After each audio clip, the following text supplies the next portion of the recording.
Now, the trial is about to start over 4 U.S. men accused of plotting to bomb 2 Bronx synagogues and shoot down U.S. military airplanes. The men face 8 charges, including conspiracy to use weapons of mass destruction and to acquire and use anti-aircraft missiles. We can now cross live to our Washington, D.C. studio, where Priya Sridhar is with the investigative journalist Webster Tarpley. Now, Priya, looks like these 4 men are facing accusations on many fronts. That's right, and I'm joined by investigative journalist Webster Tarpley right now, and he has some of his own theories about what's really going on with this case. Webster, thanks so much for joining me. Thank you. So first of all, tell me what's going on here. What's behind this whole story? This is another production from a long-standing FBI theater of the absurd. It's a circus. It's something that we've seen again and again. They are reaching the bottom of the barrel in terms of the available patsy pool, so it's getting hard to have that willing suspension of disbelief. These are now the 4 Bronx bombers.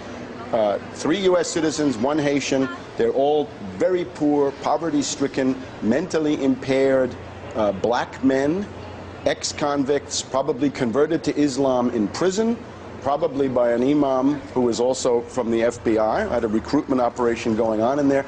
They're accused of wanting to bomb cars at a Jewish synagogue in Riverdale, which is part of the Bronx in New York City. Also trying to shoot down airplanes at a U.S. Air National Guard base in Newburgh, New York. In each case, C4 plastic explosive provided by the FBI that wouldn't work, and Stinger missiles, SAMs, that were provided by the FBI that also wouldn't work. And so why would the FBI do this? What were they thinking? Well, the goal is Pakistan, right? Ever since the Obama West Point speech, we can see that the U.S. is massively targeting Pakistan in every way. So in the past, we've had these things linked to all sorts of different countries, but now it's Pakistan. It's Jaish-e-Mohammed that these people have been sheep-dipped in, right? A connection has been established for them. And let's just go through. Who are these patsies? James Cromity, described as a wannabe terrorist of limited capacity and limited means. Laguerre Payen, I guess he's the Haitian. This is, according to his own lawyer, mentally challenged, taking medicine for schizophrenia, a low borderline IQ, in other words, a moron. Right. Of the other 2, one is a purse snatcher, one of them was stupefied on marijuana the day of the big attack. And so how could, targeting cars outside of a synagogue, tell me the connection between that and Pakistan? Well, because you're going to whip up tremendous hysteria, Islamophobia, but not the Bush-style Islamophobia against Iran or Iraq or whatever that was, but now it's got to be directed against Pakistan, and that's the connection that they've created.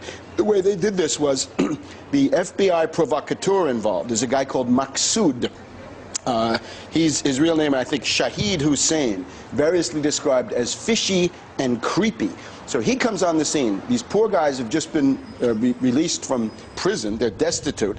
He comes on the scene with money, jobs, cell phones, computers, rent money, money to buy dinner, and he tells the principal, Patsy Cromity, brother, whatever you need, you're going to get from me. So it's really an open and shut case. According to the Associated Press, these people are amateurs.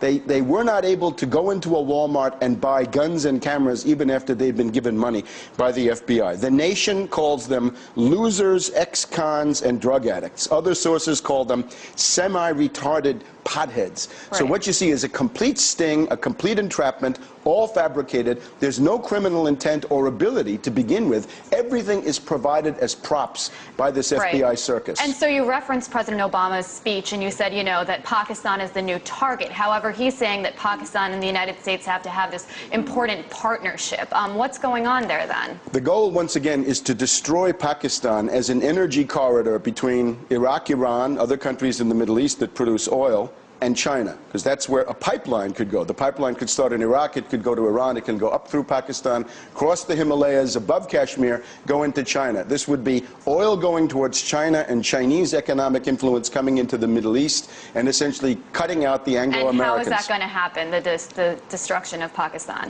The idea is to provoke a civil war. In other words, take the existing civil war inside Afghanistan and massively export it. The U.S. would possibly consider a direct attack on Pakistan, but they can't, because Pakistan is too big and it has nuclear weapons. So there's nuclear deterrence. The only way to do it is to take the Pashtun population in Afghanistan and Pakistan, rile them up into an independence movement, do the same thing with the people in Baluchistan, and with that you've carved Afghanistan, you've broken Pakistan into 4 pieces or 3, and you've even started to carve Iran, because those Baluchis are a peripheral group of the Iranians. So maybe these 4 men were kind of pawns. What's going to happen to them now? Well, they're going to be given a show trial, and this will coincide with the Khalid Sheikh Mohammed in this atmosphere now of war hysteria that Obama's trying to create against Pakistan. So the chances, I think, of a fair trial for them are about nothing. And again, this is all an insult to your intelligence. Nobody in his right mind could take these theories seriously.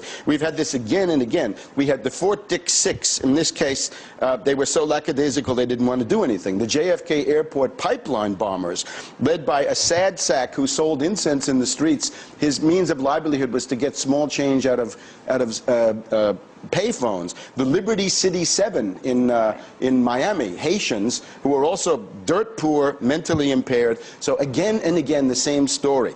You have a provocateur from the FBI with unlimited money, a group of essentially desperate and poor and mentally challenged individuals.